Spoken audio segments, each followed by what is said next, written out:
What is up, peeps? Hope we're all doing well. Welcome back to another episode of Unreal Creations here on this channel, where each week we break down some amazing Fortnite creative maps and islands, and also talk to a lot of creators in the Fortnite space. This series brought to us by Epic Games, and it's one that we really enjoy, as today we sit down with Squatingdog, who has teamed up with TypicalGamer, two of the biggest creators in the Fortnite space, to bring us a map that we're talking about known as Toy Bed Wars. It's incredible, and here's the story behind it.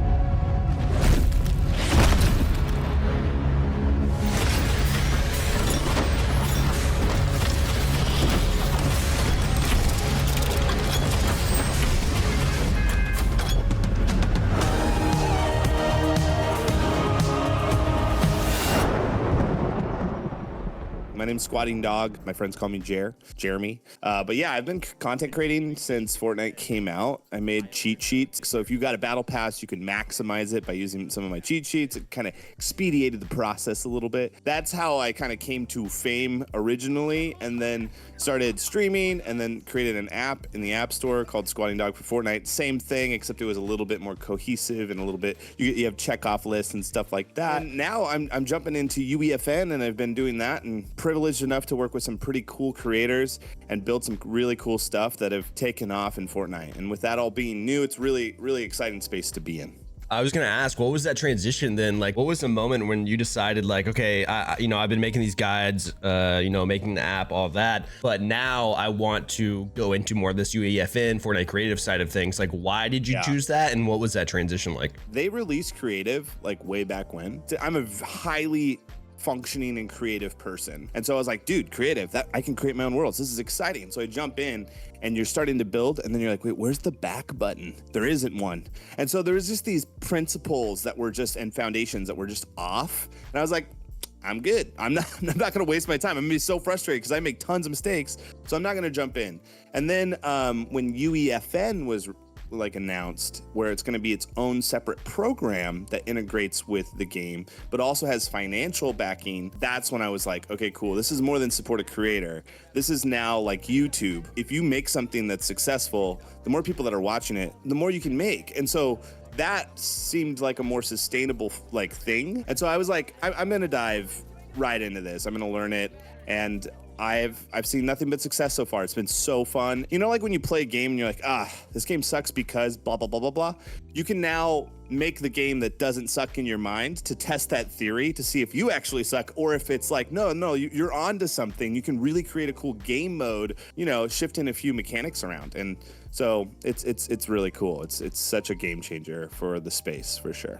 That's cool. I feel like the most interesting part to me there is I feel like for a long time being a creator has been the epitome of like how much money you can make on something. What you're talking about is making the like conscious decision of like, okay, let's move away from the creator code game and let's try this other thing that's probably more stable and like actually has more of a I guess like realized potential than creator codes have. I just find that super interesting. Yeah, it's interesting because like if you have a good idea about something and you can make that a product, it's a product, really. It's like creating a unique way to play. And now Fortnite's kind of looking to creators to create their own worlds and their own things and go, you guys take it from here, and then we get to carry on that torch and that legacy. For me, I think it's like the ecosystem or economy that Epic has built around Fortnite. You're not just talking about the original game and all the content. You can make YouTube videos, you can stream it, you can make applications, you can do guides. Now you can make your own maps and games. It's just like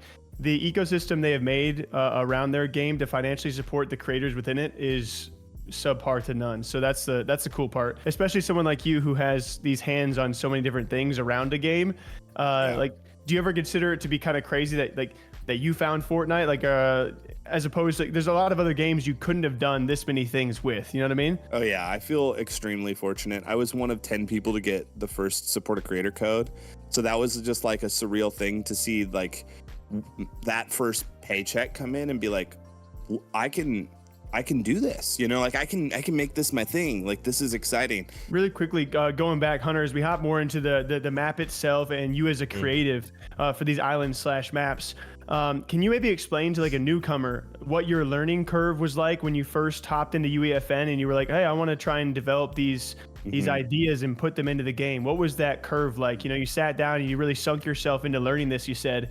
Can you maybe explain that? Yeah, so the learning curve is pretty brutal, I would say, especially if you have no experience in game dev. I think like the first thing that I would say to a newcomer, like right out of the gate, is like be a learner and be okay with making tons of mistakes. If you see it as like I'm learning and it's fun and it's gonna build towards something, then it's worth it. Ultimately, there's gonna be tons of hurdles and those will come naturally, and we also have this incredible community that like is helping each other out. So, but I do think like creative people really can succeed here. And if you have a knack for world building, it's like a perfect place. It really is.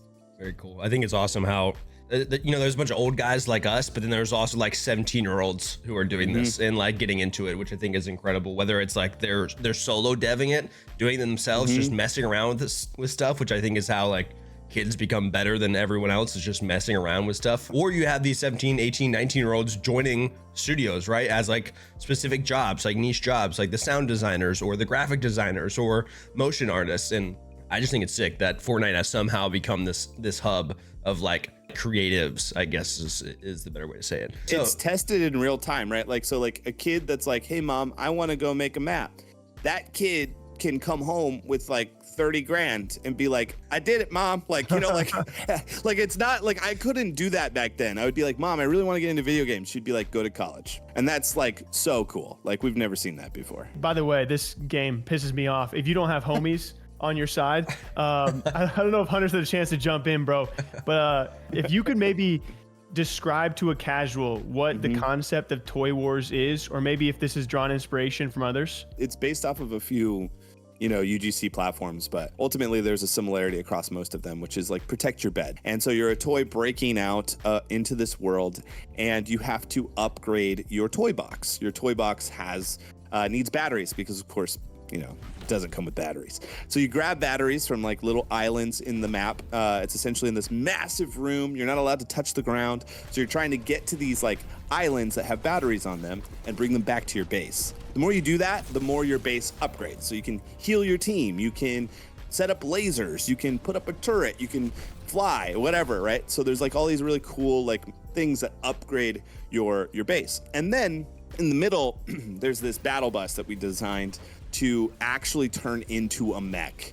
And so what's fun about this is like inside your base, there's a vault. That vault has special weapons that cost more like coins and stuff. But if you can unlock it, your potential for taking on other bases goes up a lot. And so then you jump out and you go to the battle bus, and when the battle bus transforms, he drops a card right at his feet. And so if you pick that up and bring that to your vault, it also unlocks your potential, because there's 4 bases, you're on a team of 3, and yeah, that's kind of how it's played. And it's we wanted to take a different spin on it by making it feel like you're a toy. And we have got seasonal content coming. And in fact, glad I'm talking with you guys about this, but we have this character that's coming into the game that's going to mix it up a little bit. You know, a few years from now, it's going to be different characters that have like these ultimate powers that you can level up, and they can do an ultimate attack that will like affect the entire landscape of the game. So literally, we're going to change so much. That's going to be our big update that's coming. So we released it and we're working on stuff behind the scenes,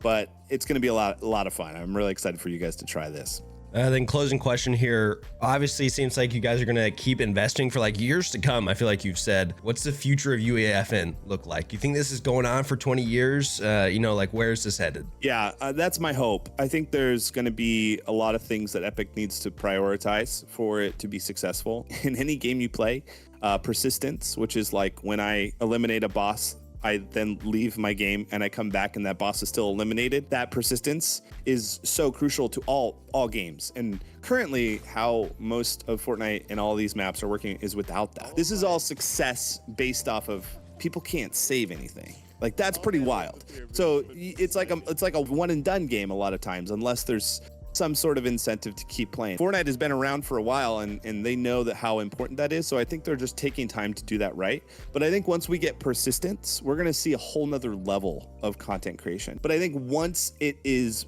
implemented, I think we're going to see so much more backing from outside communities and also outside players, which I think is really crucial. And so what we need to open that. And that's what we see with Lego, you know, like that collaboration. We're seeing more of a casual audience. We need more casual players to expand what is popular on this platform outside of people that are just building a lot. But yeah, I think the future is persistence. The future is more and more like dev tools to be. I think what's happening is UEFN and Unreal 5 are kind of merging in the middle. And so once that merge is more successful and people that have been using, you know, UEFN have learned these tools and they're like, whoa, Unreal's pretty sick. Like there's all of these sick tools that will only enhance what we get to play on this platform. So as always, we hope you guys enjoyed this episode of Unreal Creations, a series, by the way, which is going to continue. Thanks to Epic Games, we're going to keep on talking to UEFN creatives out there and Fortnite creators. If you guys know any, our DMs are always open, or you can leave a comment down below. Till next time, take care of yourselves, and we'll see you back here for the next episode.